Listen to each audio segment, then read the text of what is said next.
Balcones' first ever year-round bourbon was an inspiration. It all had to work together. A blend of carefully selected ingredients, Texas-sized pot stills, and creative people determined to find the absolute best way to usher a new whiskey along.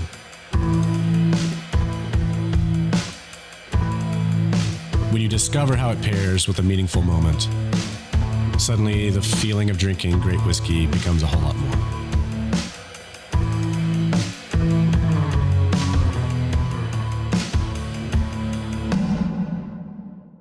Hey everybody, welcome to this week's episode of Whiskey Neat, spirited conversations with interesting people. I am your host, Kristopher Hart. Oh God, that smells fantastic. God, we didn't drink Amrut at all this episode. We drank Texas whiskey. A couple months ago, I did an article with Texas Monthly that specifically asked me, host of ESPN 97.5's Whiskey Neat, what my favorite top 5 Texas whiskeys were. One of those whiskeys has not been on the show till now. I sat down with Brandon Choate of Lone Elm, who makes exclusively wheat whiskey, no corn. And the quote from the article was this: "This is what happens when you stop focusing on the word bourbon and only solely focus on making good whiskey." And that is what Lone Elm does. Their wheat whiskey is some of the best in the state, if not the best, arguably the best. So I'm very, very, very, very happy to sit down with him. I'm also joined by Quad Heinicken. I know that sounds like I just ordered 4 beers, but no. Quad is an HBS member, longtime friend of the show, of the group, big bourbon fan. Him and his wife, Mercy, are some of the best people I know. You know when you have those friends where you like him, but you don't like his wife, and you only want to hang out with him, but you don't want to hang out with them as a couple? That's the opposite of who these people are. Quad and his wife Mercy are just some of the most fantastic people in the hobby. So today I sit down with Quad. We drink through and do our second barrel selection for the show. We're going to do a barrel selection of Lone Elm whiskey with Quad and with Brandon. Talk through a little bit about the brand and what they're doing and how the woods change and how they're growing up in barrels and all these things. A couple things. I would promote the dates for our friend Brendan's shop. But instead, it's sold out. Sold out immediately. Everyone's dying to get out of the house. But at the end of this month, in 2 weeks, we'll be sitting down with Brendan Schaub, who is a friend of mine. I mean, we text each other, which is very surreal. Brendan Schaub and a long time celebrity that I've followed him since his very beginning, his very start. I find Brian Callen to be just one of the most magnificent people on the planet. Calm, generous, reasonable. Brendan and Brian are just 2 of my favorite people that I love to watch. They have a fantastic podcast called The Fighter and the Kid. I'm sure you already know this. But they will both be coming to Houston on May 29th, May 30th, end of the month at the Houston Improv to make people laugh, and now's the time to do that. But they're going to stop in here. We're going to have them on the show. I'm going to taste them on a few things. I have a fun game I plan to play with Brendan and Brian, and I have some things in store. So without further ado, Whiskey Neat is supported by the Inspired Spirits at Glass Red Imports and Amrut Distilleries. Amrut crafts one of the most award-winning Indian single malts to the exact same standards of Scotch, and I am a fan. Amrut Fusion also received the Double Gold Blind and scored a jaw-dropping 96 points by judges at the Proof Awards. Amrut single malt whiskey is widely available across America and can be found almost everywhere in Texas. You can still find the Porto Nova in places. You can still find the Cash Strength. That's a regular part of the line. And you can still find the Sherry, which were all limited time offerings except for the Cash Strength. Just fantastic bottles. 100% could not endorse them enough. Huge fan of Amrut. So, suck it, Paul John. Without further ado, Brandon Choate and Quad Heinicken. Cheers.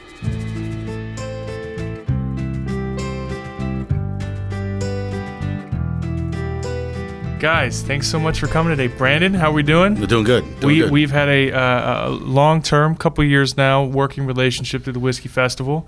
I've been a big advocate for Lone Elm I mean, I'm sure there were bigger ones out there, but I've definitely fell in love with what you guys are doing, especially as most notably mentioned in the Whiskey Advocate, or not Whiskey Advocate, but Texas Monthly article, in which I said that this is what happens when Texas whiskey stops focusing on the word bourbon and just focuses on making good whiskey. Your wheat whiskey is, I'll say it again, I think the best whiskey coming out of the state. And it doesn't mean there's doesn't mean that they're all bad. I love our friends over at Amrut. I love Balcones, huge fans, but I am in love with your barrel-proof wheat whiskey. So thanks so much for coming on the show. It was kind of kismet that this worked out. We actually had to skip last week's episode, which would have aired today, and we're filming today for next week. Quad, I'd shake your hand, but we can't. Longtime fellow HBS member, friend. We've been going on a lot of these adventures together, distillery visits, bottle shares. You and your wife, I think, are actually joining us for Scotland this year. I did confirm that trip is still on. Still on, yeah. I was going to ask. And we're looking for houses just north of Edinburgh to accommodate the 12 of us. So awesome. It's gonna be a fun time. I thought it would be a good opportunity for us to sit down, finally, dig a little deeper into your brand, what you guys are doing, how you're doing it. Because what's fascinating is, for years, people would say all Texas distillers were using small barrels. Mm-hmm. Wrong. I think Texas whiskey across the board has gotten progressively better, slowly solving that Rubik's Cube of making just fantastic spirits. But most of them have moved to much bigger barrels. Our friends over at Balcones are using 60-gallon wine barrels, massive barrels. So you are still using small barrels and somehow figured it out the first try. I've been such a massive fan of your wheat whiskey. I thought it would be great if you came on today and we actually did a barrel pick. We did it. Sure. I guess I should put some sort of breath in between my sentences. I'm just excited. So we had Pinhook on to do our first barrel select for the show. I thought it'd be fun if we did a barrel pick today for the show, and our listeners can find your barrels actually yield very few bottles.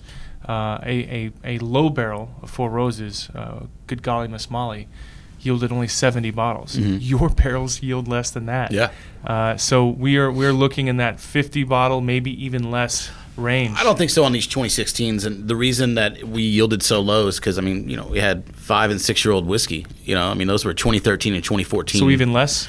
Yeah, they were yielding 36 to 48 bottles pretty much. And but you know what? You saw them at the Houston Whiskey Social. Everywhere you went, they were deep, dark. Just like heavy whiskey, but it was bean wheat. It's so light. And we started off in 15s, just like a few of our other friends did. But that's because there was a run on barrels. Look at all of us now. Sure. So we moved from 15s to 30s. Now we're at traditional 53s, and we haven't even cracked one of those yet. I think it's fascinating. One of the things that the whole premise of focusing on the word bourbon, the idea behind what I said in that article, was simply that new bourbon means new oak. Mm-hmm. And with it being so hot here and dealing with evaporation issues and the climate, it makes sense to me. The bigger the barrel, the more surface ratio, right? The better surface ratio for your liquid exposed to wood, touching wood. But that's fresh wood. It makes sense that the ideal whiskey that came out of this state, it may very well be eventually that we all use very, very large second use, third use barrels for full maturation. That may be the key to solving these really, really hot whiskeys. I don't know, but this is what's so fun about this hobby, is being able to go along for the ride and to check in. And I made 3 trips to Balcones last year. I just got back this week from Balcones.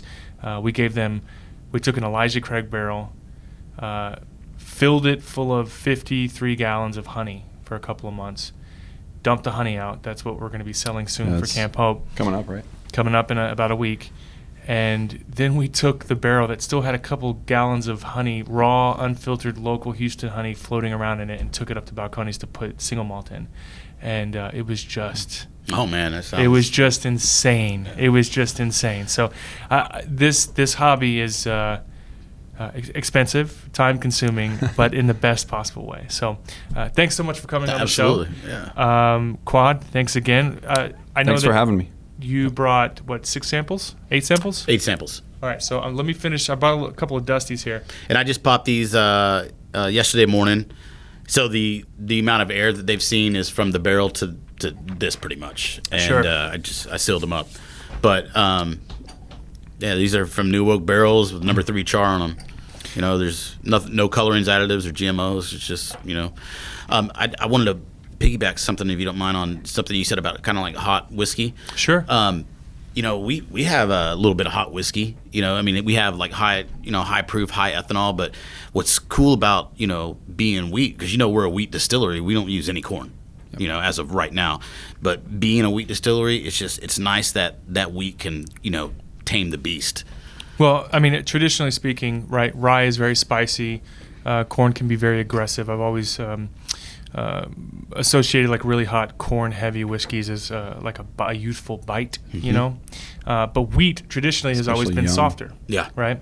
So used barrels, a softer mash bill. Like it just seems like you found a way to balance out that beast, and I'm excited to try it. So if you we don't have used barrels. We use new barrels. New barrels every time. Yeah. Wow. Every time. Yeah. See, that's what I'm saying is like it's so fascinating. I can't quite. Just when you think some idiot behind a camera or in front of a camera thinks that he's got it figured out. This is the key to Texas whiskey. You say something incredible and you're like, I don't. This blows my mind. So, if you'll hand over a sample, sure. Me and Quad will start pouring. We'll start tasting. And then a question that's been on my mind: how did you come about with the idea, just I guess off the bat, to do 100% wheat?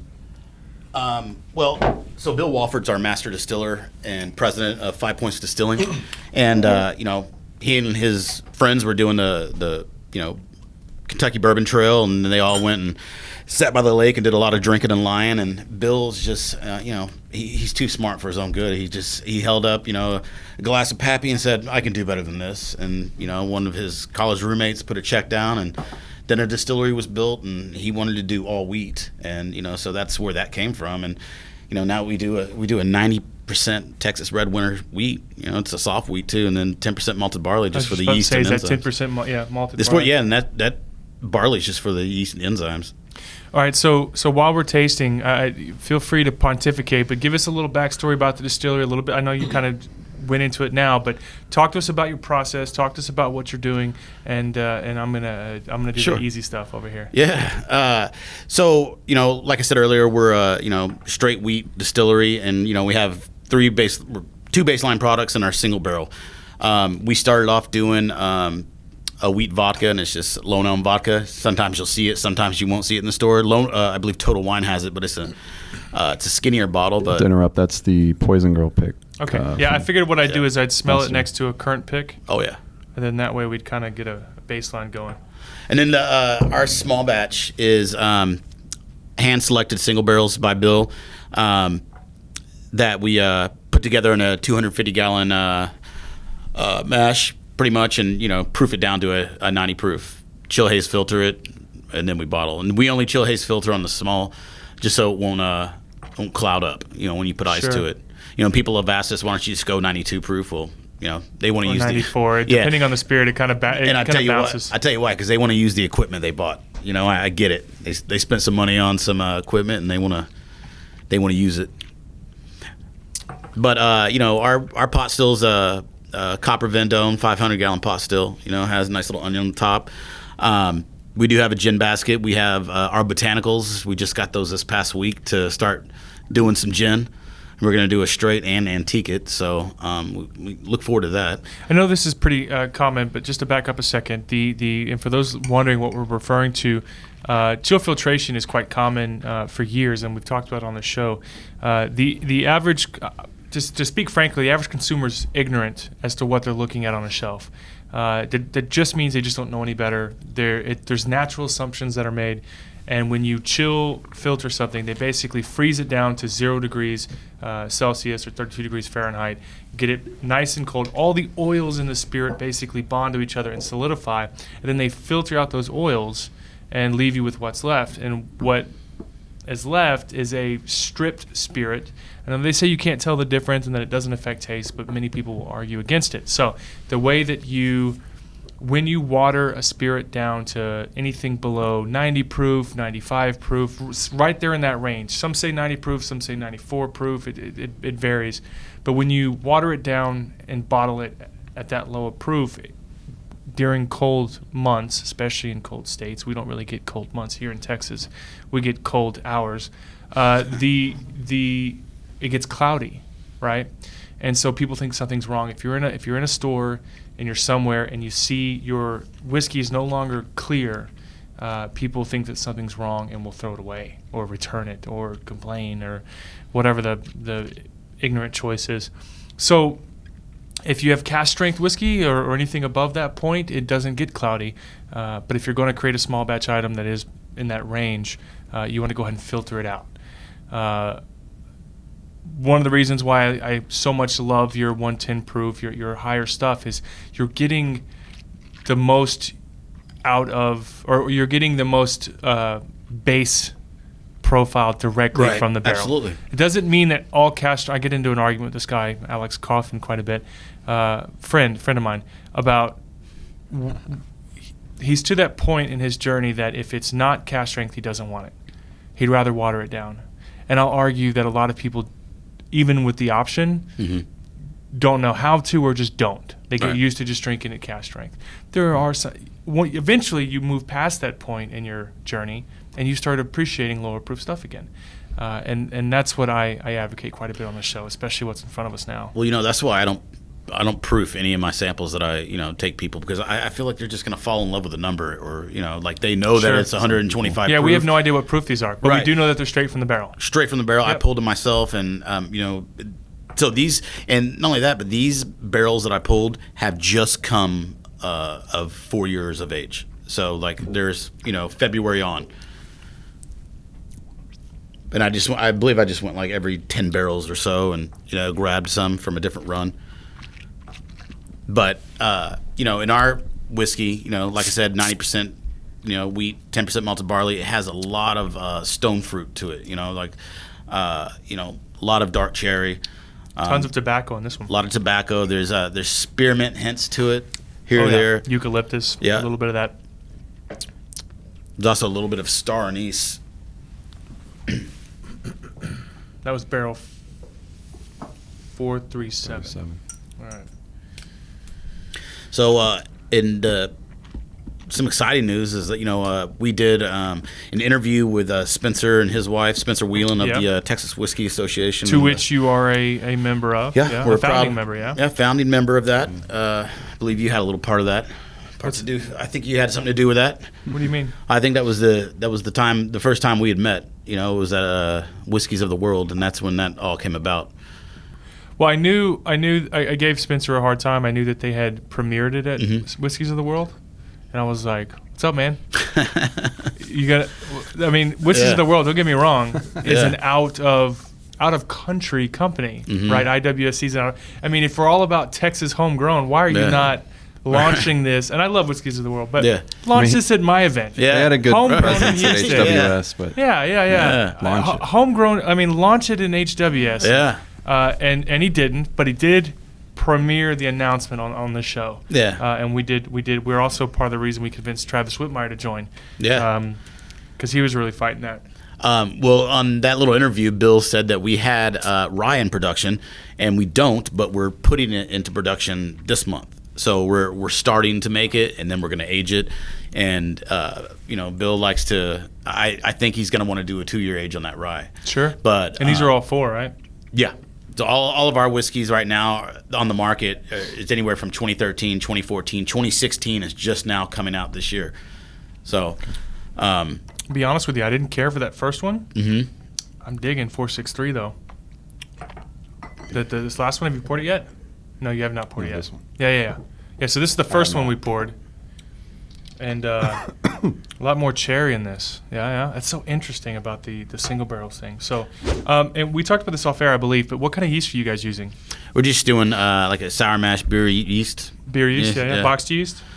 You know what? Logan Miller, our lead distiller, would be the person to ask for that. And 15-gallon barrels. Right now we're in 53s. Oh, you moved up. Yeah, Nice. Like I said, like we started in 15-gallon barrels, and we were there till like mid 2018, and then that's when we started.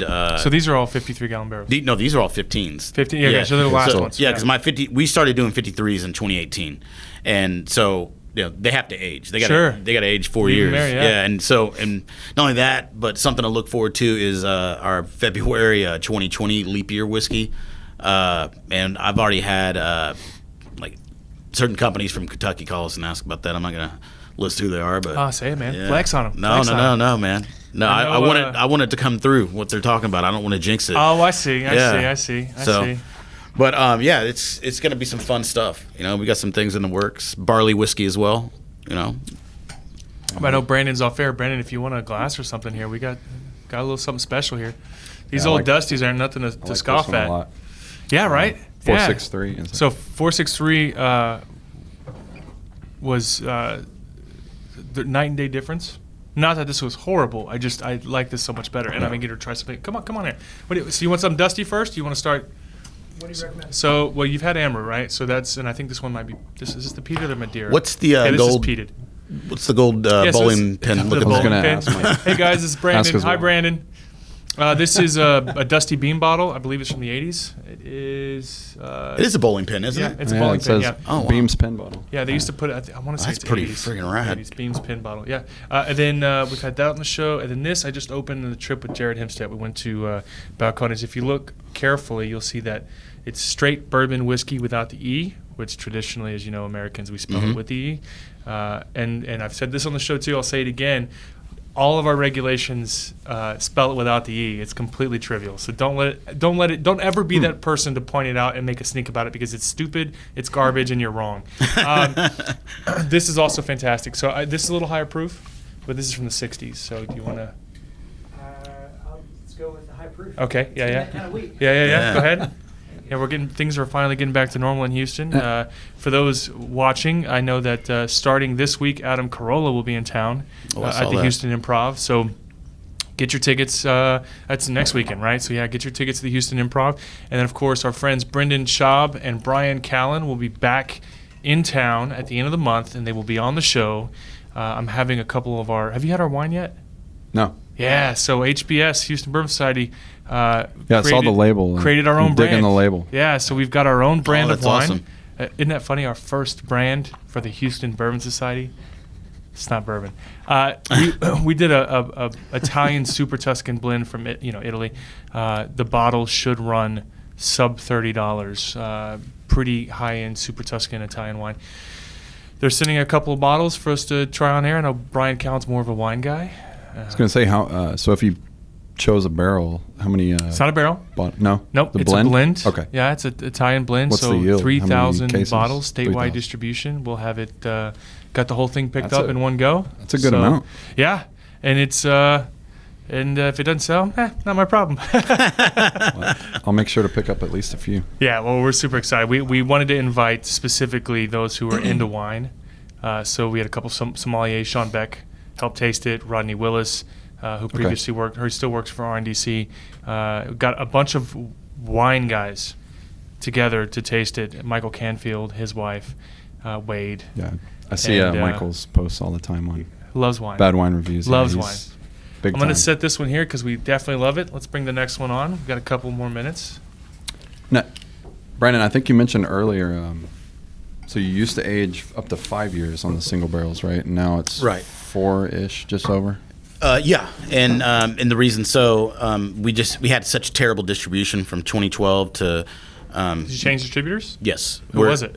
It was Pioneer, and yeah, they struggle with Smooth Ambler too. Yeah, so at the height of Smooth Ambler, when they still had those crazy great MGP barrels, and you couldn't get them anywhere.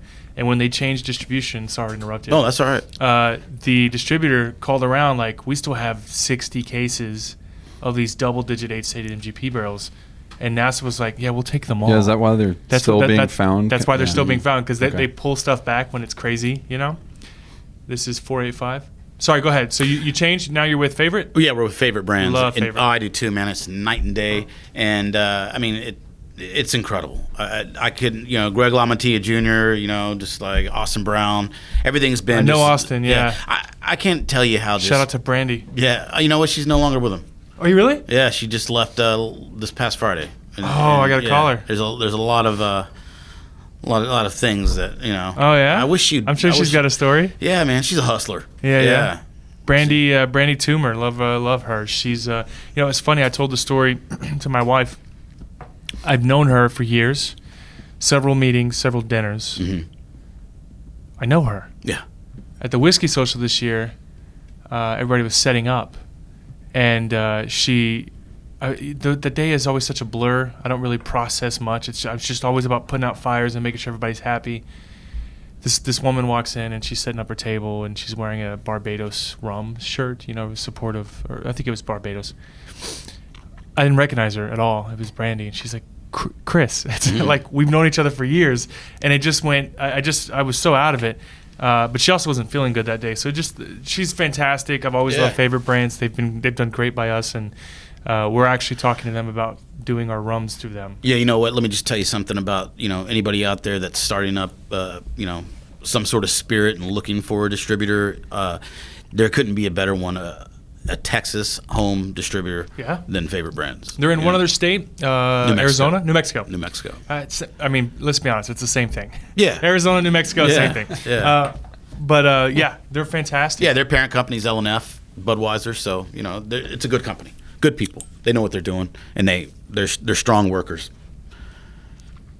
It's a lot of work trying to smell through all these and talk within the time frame. Like, drink, talk, drink, talk. Very quick.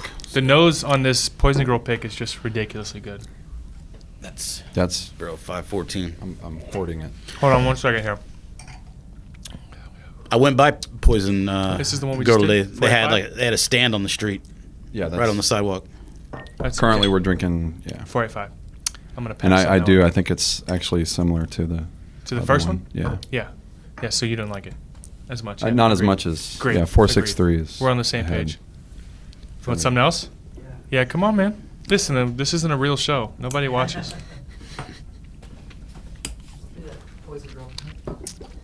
Poison Girl Lone Elm pick. Yeah, 110 proof. Put a little fire in your chest. It's sweet.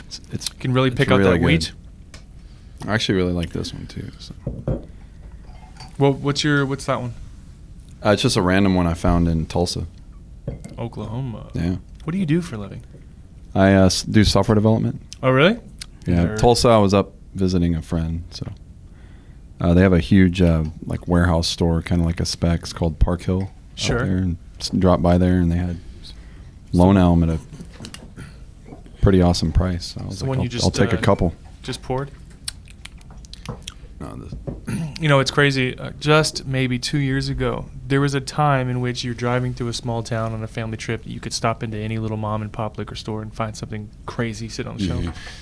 It's gone.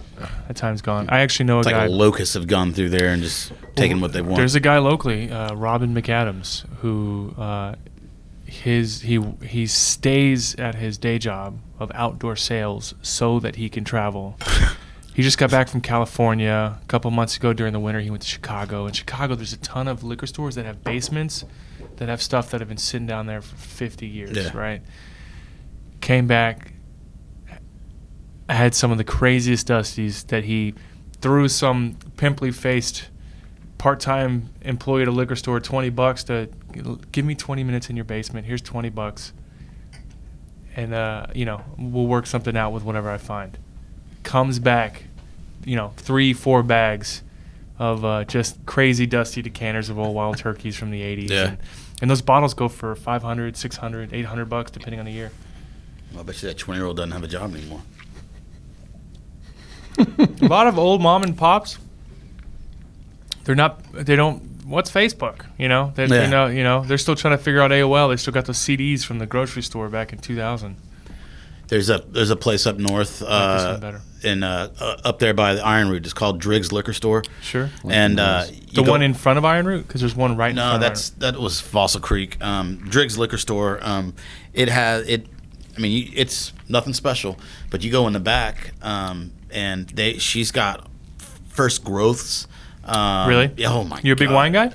I used to be, but I don't really drink anymore. Sure. So, but I was impressed by her collection. I mean, just like she had, she goes, "What year are you born?" I told her, and she gave me a whole case of different. What year? 76. Yeah. Yeah, and so she gave me 76, my wife 78s, and but she had like just BVs, cake breads from the 70s, all sorts of crazy stuff. And I'm like, man, you could sell this and make a fortune. She had a whole bunch of Petrus. Yeah, they have no idea what they got. Yeah, she just says that her old man used to collect it and he used to like to drink it.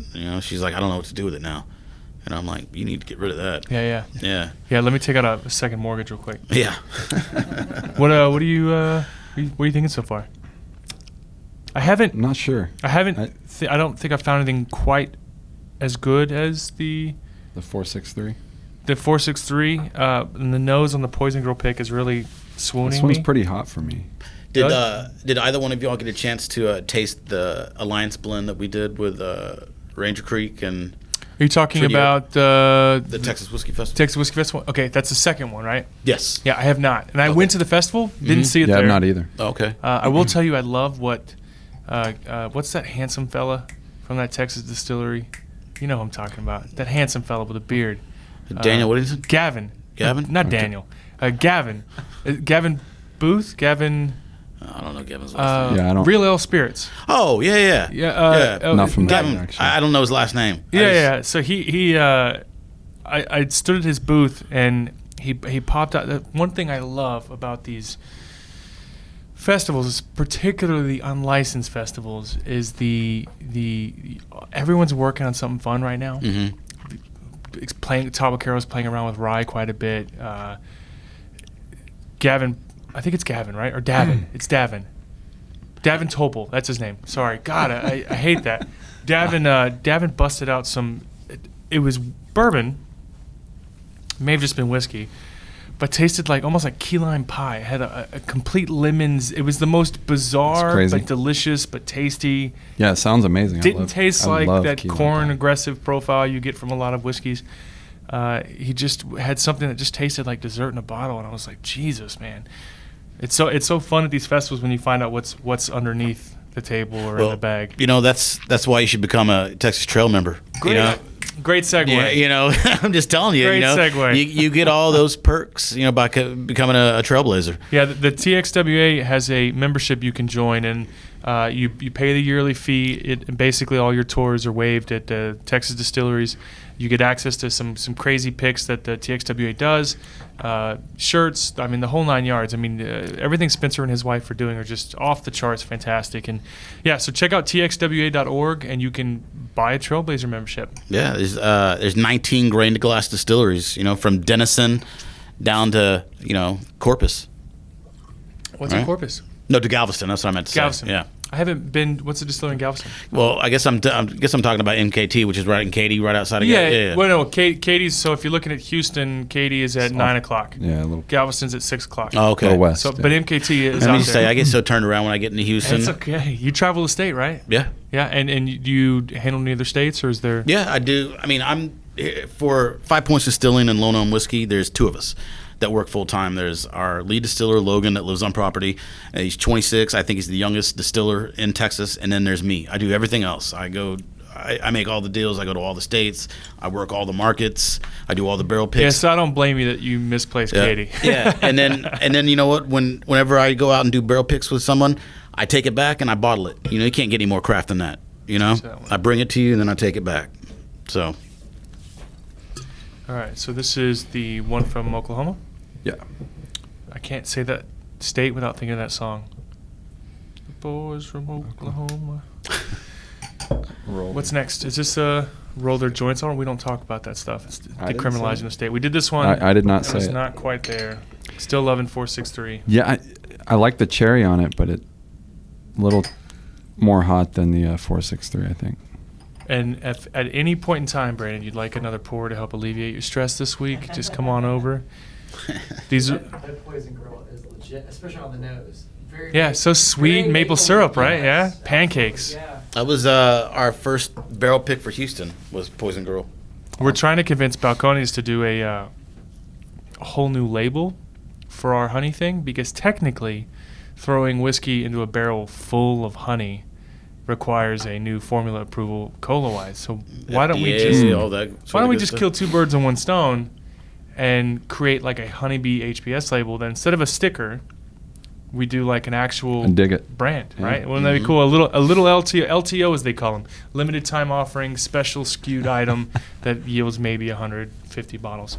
I got a question for you. So I feel like our whiskey, it has such a distinct smell to it. Oh, you think so? I do. I mean, just because I work with it so much, and like when I'm bottling or pulling samples and I get it, I mean, soap and water doesn't always get it off, and I'm thinking like, we're drinking this, but the reason I ask about the smell is like, do you think that you could side by side tell which one is Lone Elm opposed to like, let's say, a Harbinger? No, I know they're night and day. Apples and oranges. Yeah, so there is a distinct Texas quality that you get with most Texas whiskeys, and even there's a stigma around Texas whiskey that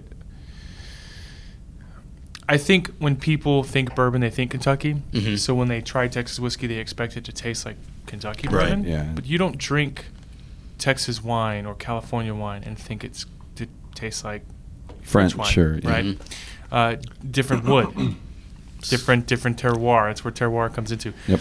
There's something distinct that I'm not an expert by any means, but I can identify a Texas whiskey, but trying to identify the stark differences between distilleries blind, I think would be a really hard thing to nail down. And I would be surprised if most people who actually make the juice, as you said, could do it blind too. I would be real interested to see if... Because I love, like, our Iron Root pick that we did, to me, tastes like Texas champagne or Texas cognac. It's so fragrant and delicious. light Imagine and that. delicious. It doesn't taste like Texas whiskey to me. It tastes like our version of cognac, but made from corn, obviously. Mm-hmm. So, no, I don't think I'm there yet. Yeah. The only reason I asked is because I was sitting, I did a podcast yesterday. I was sitting with the Katie Bourbon Mafia, and there was a few of them that were saying that they could... Rob Clark's? Yes. Yeah. He was the one that said he could pick it out. Oh, really? Yeah. He did it blind right there in front of you? No, he just told me he could. We'll see. Yeah, right. I love Rob. I know Rob very well. Yeah, I think he's a character. It's very it's interesting because he's very, very knowledgeable, and then you get a little quirkiness out of him at times. Yeah, he's funny. He's a good guy. It's something that I think would be, I don't want to say impossible, but I would be extremely impressed if I could line up 3 random Texas distilleries. I mentioned 5 in that article for Texas Monthly. I mentioned Andalusia, I mentioned you, I mentioned Iron Root, I mentioned Balcones, and I mentioned Whitmeyer's. If I were to take 3 of those, any 3, blind, I would bet $100 that you could line up 100 people and no one get it, and not 3. If you got more than one person who got it, I'd give you $100. But if one person got it, I would be impressed. But seeing that repeated, I would be shocked. I mean, there's Psalms out there that can. They can nail down the region, sub-region sometimes. So go ahead. And there's far more wineries out there than distilleries. Yes, so true. I mean, maybe it's possible. I'll tell you why. But I'll tell you why. Just spirits and the ethanol that comes off, I think it'll mask a lot for someone trying to do that. I think it would be too tough. When they're really trying to come up with the right blend, almost all of them proof down to 60 proof or lower. They really, really water it down to find an identifying quality. Yeah.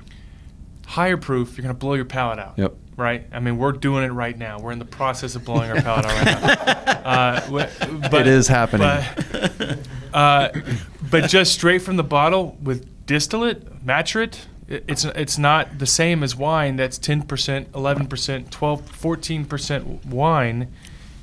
You can really identify certain soil things. I mean, there's some. It's you're talking about something grape that's varietal, barely 20 proof. Yeah. Of course, you're going to be able to identify some things. We're drinking almost 60 proof. I'm sorry, 120 proof. Yeah, I like. Yeah, I don't think that the ethanol is the.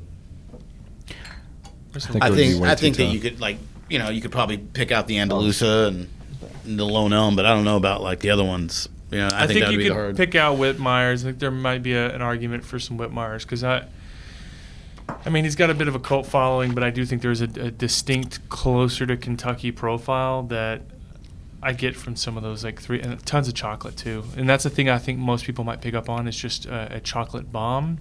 And when I think of Texas whiskey, I don't think of chocolate. So I think that might be a dead giveaway. Mm. But again, if I were to put 3 of those random 5, someone were to identify all 3. Well, honestly, all you'd have to do is identify 2, and you'd know all 3. Right. You might be able to nail Whitmeyer's. Mm. That's not to say his is better than everybody's. Just that We should make it a challenge. I'm just, I'm down. Yeah. I'm down. We're not gonna hire that fraud. What's his face that paid $10,000 for? What's his name? Jim Murray. God. What now? I don't mean to start a stink, but there was a Best of Texas competition, and they charged, I did hear about that. They charge quite a bit, which is they got to pay for Jim Murray's flights, and he's a very hoity-toity, high-end guy. Was that Bourbon and Bow Ties? Yeah, and Bourbon and Bow Ties does phenomenal things for charity. I'm not shitting on them. I'm trashing. You may want to mark that, by the way. Okay, I said the word shit. Now I said it twice. Jim Murray is just expensive, and all these small Texas distilleries, as much as I love them, they don't have massive budgets, and these people charging thousands and thousands just to participate in a tasting is... It's $5.29. Sorry, $5.29 is the oaky one? Yeah, the $5.29. yeah. I like that oak bomb, and I set it aside just for us to finalize. No, I agree. I was going to say. Is this our last... let's keep going. We're running out of segments here. I know. I'll tell you, Jim Murray, he did... I worked the Bourbon and Bow Ties... not this year, but the one, I guess 2019, and he told us that he thinks that we don't need to chill haze filter our small batch. Yeah? Yeah. I think we are getting closer in this realm of a knowledgeable consumer that it's fine. You're good. Yeah. Especially because there's people like myself and better people, bigger people who are advocating like not to fret about it. It's an old world thing that we did because we felt like we needed to do it. Yeah, I mean, there's a lot of brands out there that feel like it's necessary to put that sticker on there, non-chill haze filter or something like that, and just I don't know why, but Yeah, I know a lot of people look for store picks. Yeah. Specific. Here's the thing: if it's good NCF, juice, it's good juice. Yeah, I mean, the Sagamore pick we did, we had to get special permission for them not to filter it, and there was literal barrel char in the bottle. Yeah, it's an awesome pick, by the way. I loved it. Yeah. And I only heard 2 people not like it, and they're not rye drinkers. And all their posts are like Buffalo Trace or like, oh, I get it, you fit in this lane, or Old Dusties. Like they're not into. I haven't been drinking mine because I want to like preserve it because I don't have a second bottle. So. I think there might be a couple bottles left out there. in Katie. Dandy Liquor, great shop. I'll have to look it up. And for those of you wondering why I would call Jim Murray a fraud. He crowned Crown Royal Rye Harvest his whiskey of the year. So you've lost all respect in my book. I wonder how much that cost. Well, didn't he give another brand their whole line, just award after award? What was it? Wasn't Sagamore? It was I can't remember what it was. What'd you think on that one? Is that the one we just did? 534, yeah. Okay. I thought it was okay. Yeah. This is the next one, 551. Maybe like a tweener on it. I think the other 2 are ahead. Oh, it was Sazerac. I think didn't he give Sazerac something like a massive amount of awards? He did. I think he always does. Yeah. Don't get me wrong. I had a long discussion on Monday. We went to Balcones, me, Wade, and my brother Sean, and we talked about the idea of starting an award. We talked about it for years, starting an awards program here in the Texas where the entry is just the product and whatever the fee is to create the awards, and there's 1 gold, 1 silver, 1 bronze for each category. Whereas what we have now is a lot of these programs, you send us 4 bottles and a check for $1,000 and everyone gets a gold or a double gold or it's stupid. You're paying for your award. You're paying for your award, and again, going back to the chill filtration thing, chill filtration was something that we felt like we needed to do to sell more product. That is exactly what these awards programs are. Is that a lot of people feel like they need to do them. Don't get me wrong. They need to have the award on the wall. And they have an effect. Yeah. It's unquestionable. There are some fantastic whiskeys who've won fantastic awards. But there's also been great example, Stillhouse. Stillhouse comes in a paint thinner can. Yeah. It comes in a tin paint thinner can. Yeah. Double gold. Seen it. Double gold. You better mark this down because go fuck yourself. I'm not. I mean, the things like that. They got double gold. Are you kidding me? Double gold is. I'm almost positive it was double gold. It could have just been gold. From where? They also from the world.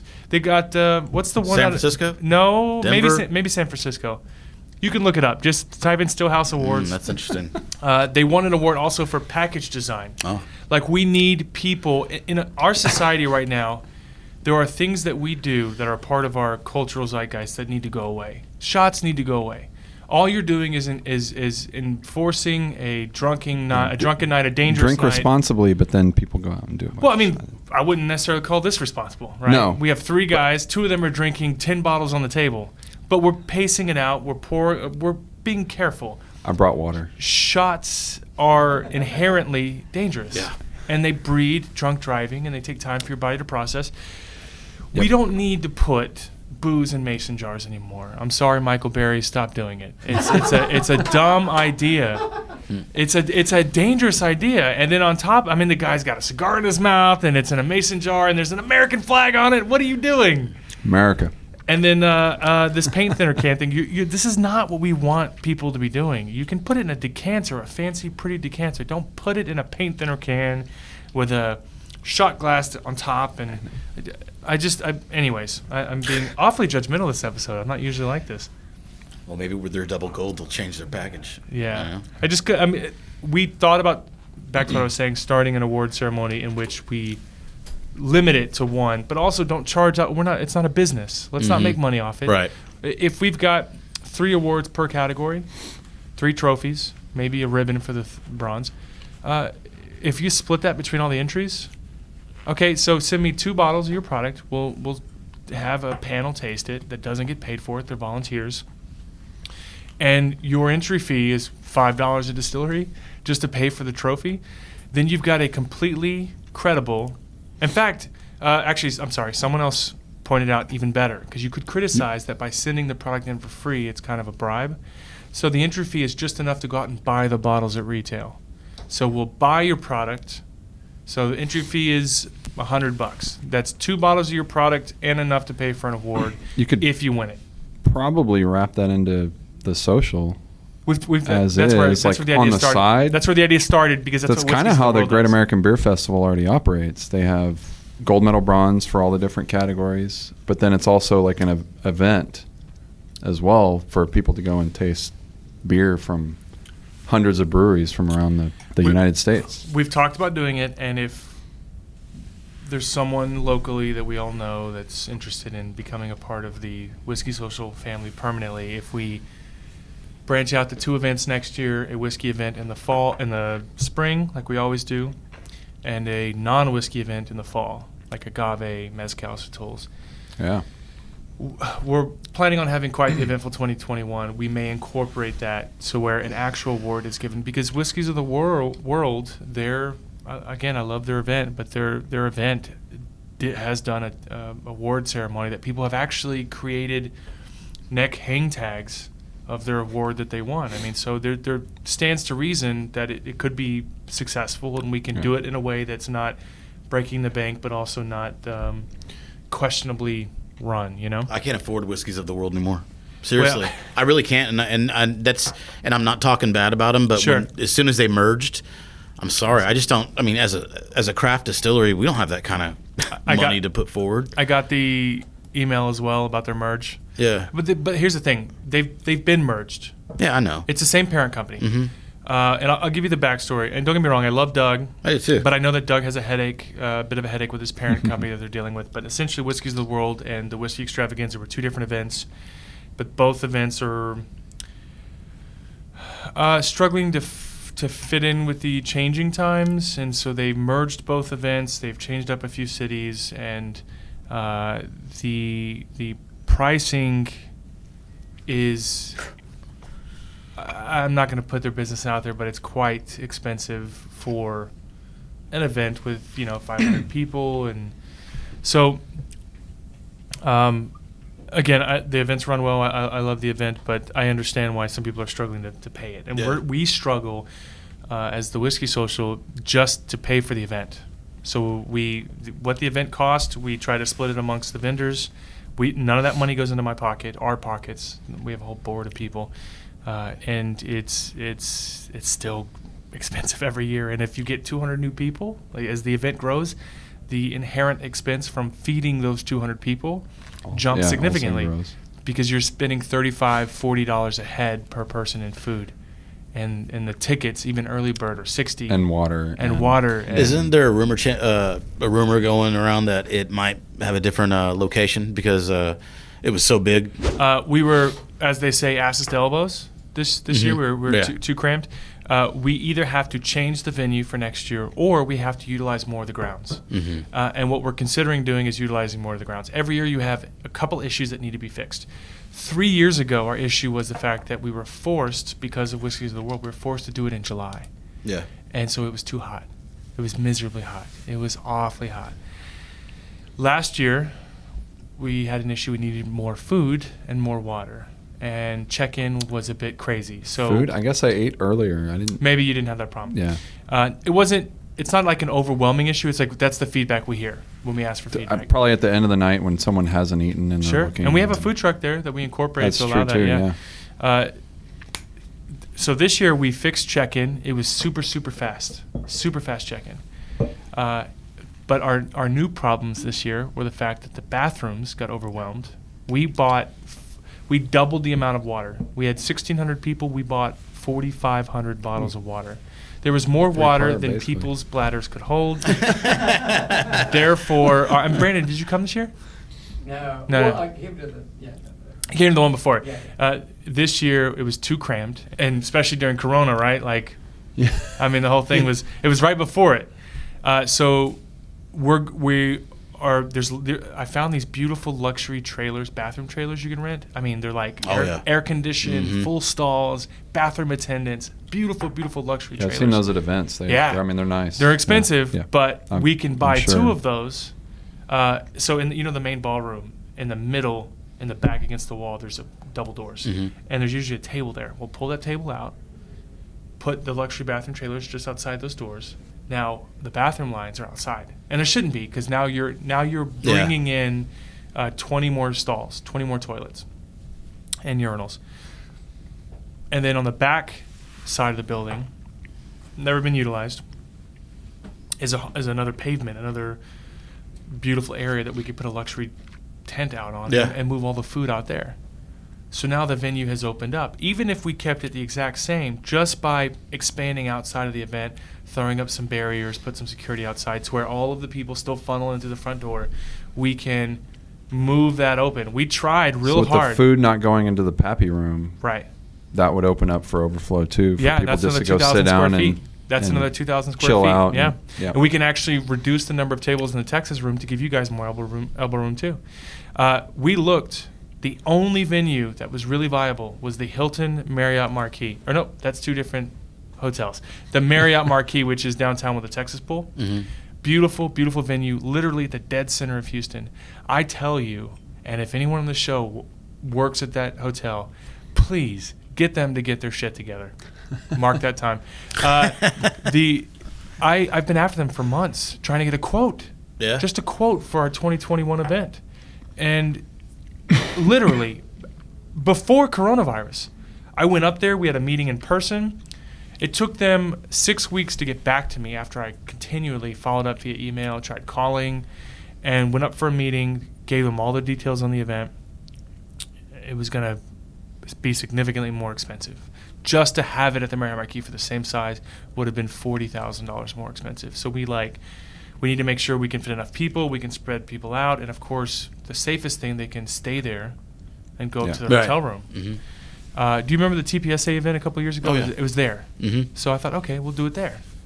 Couldn't get back to me. I got an email from them, from someone else within the organization a week ago that was like, hey, we're just following up on this. I'm like, what do you mean? Like, I'm waiting on a quote from you. It's been weeks. And they were like, oh, we're really sorry. We'll get back to you. Week later, nothing. Yesterday, literally, it may have been yesterday or the day before, I get an email saying, hey, just following up. I'm like, all right, dude, look, I've been trying to get back. I've been trying to hear back from you for a month. You guys have not gotten back to me. I really wanted to be there because of where it's located and the fact that people don't have to drive home. And they just wouldn't get back to me. And so we will be at the Citadel again one more year, but we're going to reduce the number of people until we can figure out what we can do outside. Meaning, how many tents can we put up? Can we take over the grounds like a rodeo or that sort of thing? And you're obviously not taking on new vendors, right? Well, I mean, we have a list of vendors that we send it all out to, and it's first come, first serve. We'll probably spread the vendors out.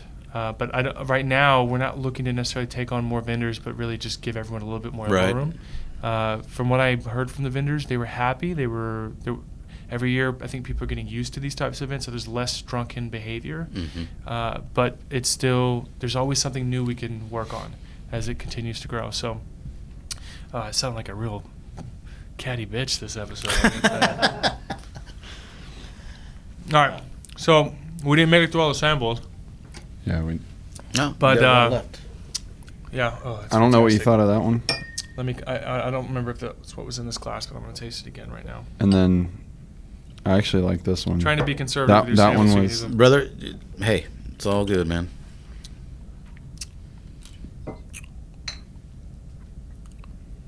You want something else there, Brandon? There's plenty here, buddy. I just want the pick. Like whatever the final thing you land on is, that's what I want. Sure. That's what I want to end on. 551's pretty good. There's a That's what I thought. a vegetal, like still a fresh cut oak note there that like still live and wet. Still green. Yeah, green. Yeah. I like it. I think it goes in the running. We agree. Yeah, we'll put it here. Wouldn't it be great if we like this one too? Wouldn't It's it a be little great hot. if we finish this episode without letting the viewers know what we picked? All right, guys, we're out of time. It's the last sample. Sorry. We'll have to do like a 2-second.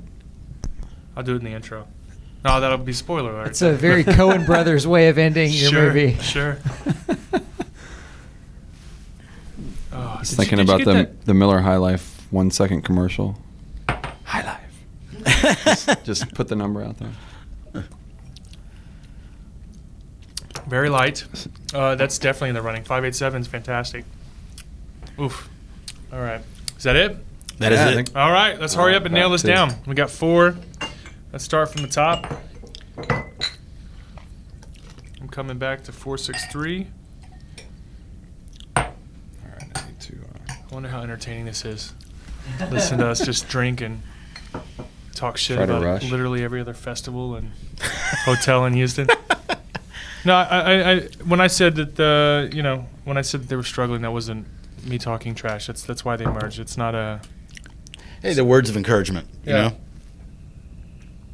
we all need it here and there, and we all. There are many whiskey festivals that try to happen in Texas every year, and I only talk about the ones that are worth going to. There have been some that I've had to basically put out there and speak out against because they don't have a location, but they'll start selling tickets on Eventbrite, and they'll use stock photos. And I will tell you that I think you can actually just smell the wheat, like in the empty straight glass? up in the glass. I tell you right now, 463 is really leaning heavy on me. Yeah, I wish we had a festival like HBS and HWS and in Dallas. We're working on it. So we actually bought the domains and have been planning since the very beginning to do 4 nights a year. 4 nights a year. Dallas Whiskey Social, Austin Whiskey Social, and Houston Whiskey Social, and San Antonio last.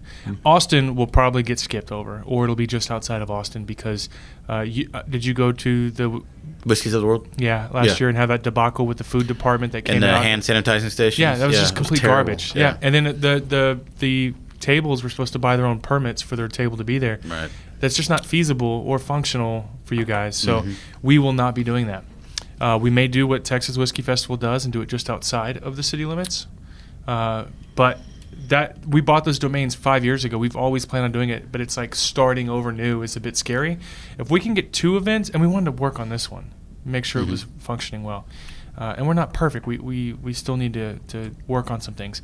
But if we can get 2 events next year and get that up and running, then we can safely, conservatively incorporate a second city, which would be really great. And we would cap it at probably 300-400 people. And we just want to be able to do it. First year? Yeah.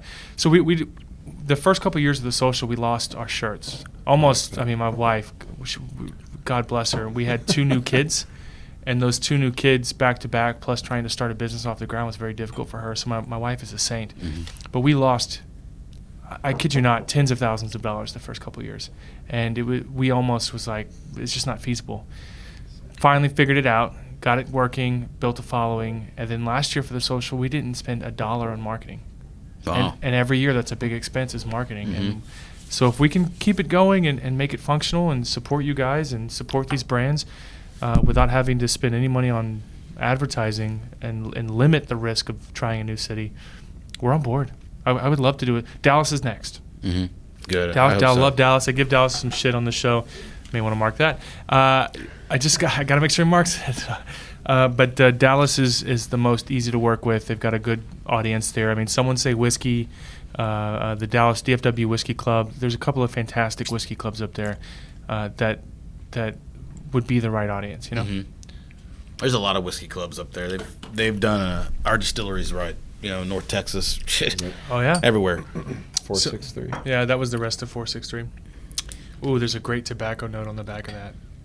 Yeah, it's real spicy. That one's fantastic. Yeah, I got to tell you, without even tasting the other ones, I know where I'm leaning. I'm gonna give it a fair shot here.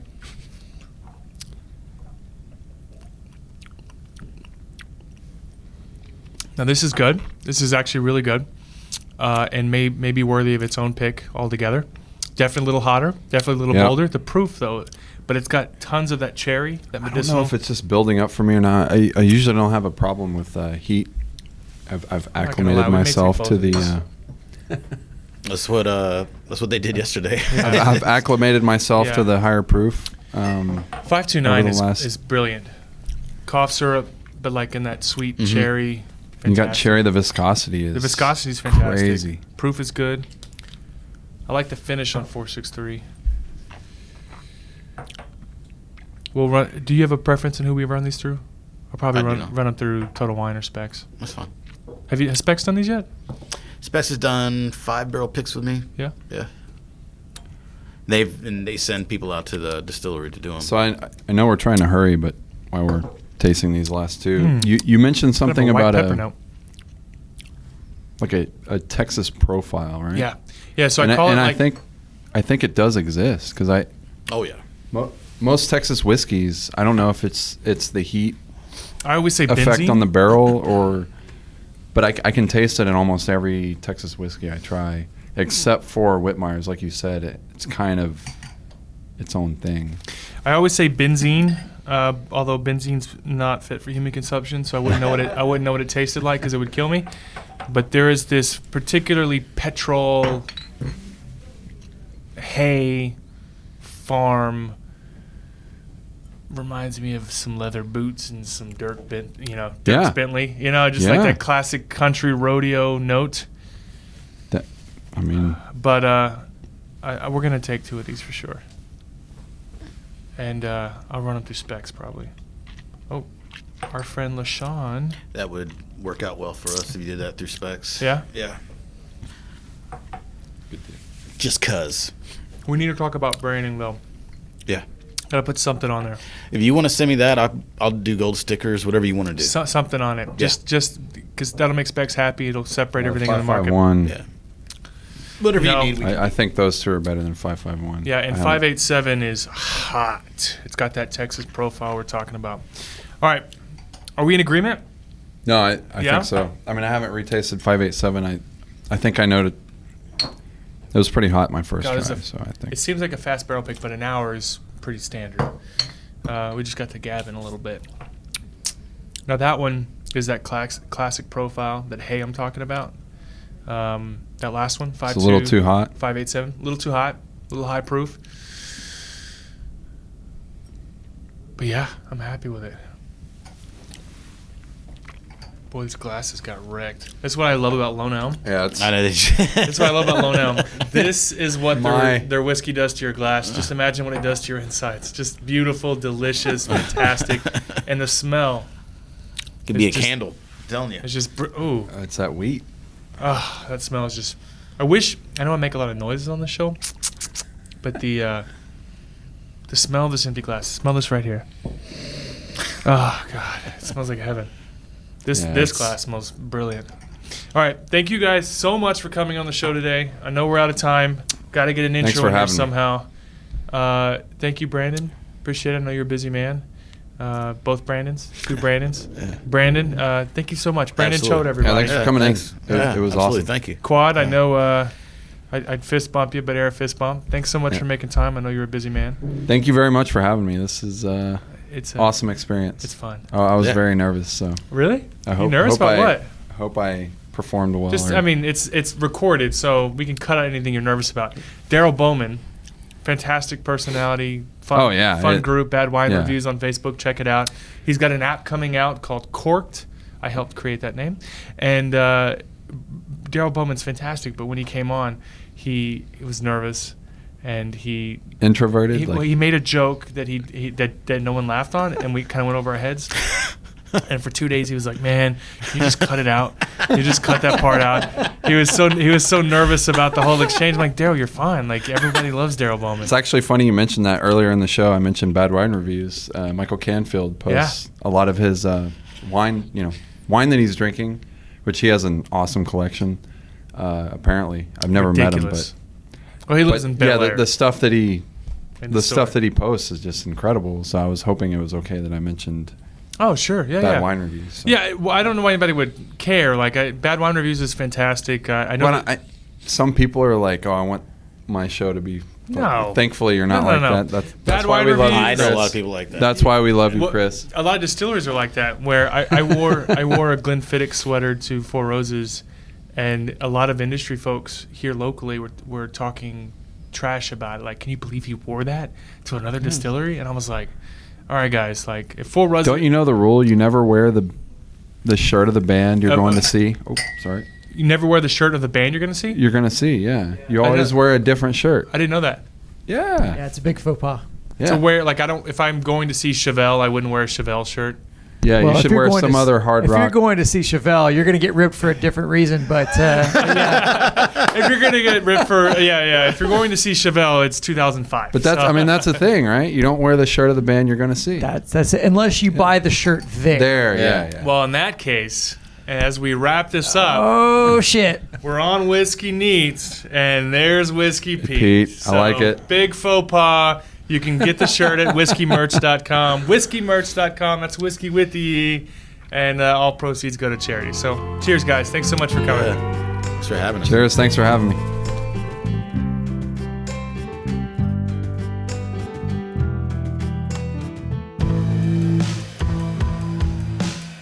Balcones' first ever year-round bourbon was an inspiration. It all had to work together. A blend of carefully selected ingredients, Texas-sized pot stills, and creative people determined to find the absolute best way to usher a new whiskey along.